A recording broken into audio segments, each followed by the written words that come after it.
17 दिसंबर साल 1971 ये वो तारीख है जो सदियों तक याद रखी जाएगी। भारत ने पूर्वी पाकिस्तान को पश्चिमी पाकिस्तान से अलग कर दिया था, जिसे आज बांग्लादेश के नाम से जाना जाता है। 1971 में हुए इस युद्ध में करीब 3,900 भारतीय सैनिक शहीद हुए थे, जबकि 9,851 सैनिक घायल हो गए थे। और इतनी कुर्बानियों के बाद सामने आई ये तस्वीर, जो सालों से भारतीयों के दिल में बसी हुई है, जिसमें पाकिस्तान के लेफ्टिनेंट जनरल AK नियाजी ने भारत के पूर्वी सैन्य commander lieutenant general Jagjit Singh Arora के सामने सरेंडर कर दिया था।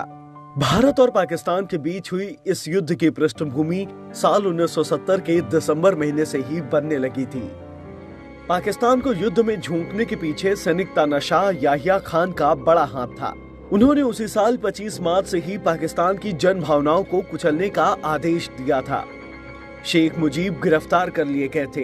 बड़ी संख्या में अब के बांग्लादेश के शरणार्थी भारत आने लगे थे।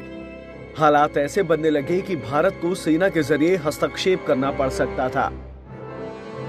तब की प्रधानमंत्री इंदिरा गांधी ने उस वक्त के सेना प्रमुख जनरल सैम मानेकशॉ से इस पर राय ली।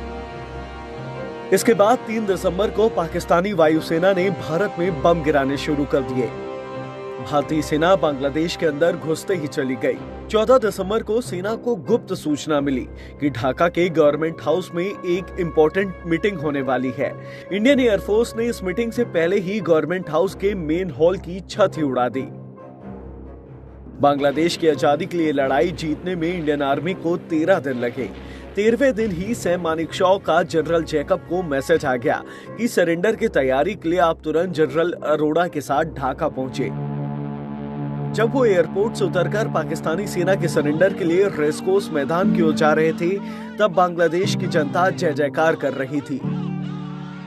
रेसकोर्स मैदान में जनरल अरोड़ा और पाकिस्तानी सेना के चीफ जनरल नियाजी एक मेज के सामने बैठ गए और दोनों ने आत्मसमर्पण के दस्तावेजों के 5 प्रतियों पर हस्ताक्षर किए।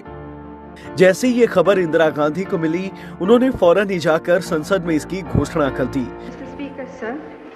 I have an announcement to make, which I think the House has been waiting for some time. The West Pakistan forces have unconditionally surrendered. जैसे ये खबर अनाउंस हुई तो पूरा देश जीत के जश्न में डूब गया।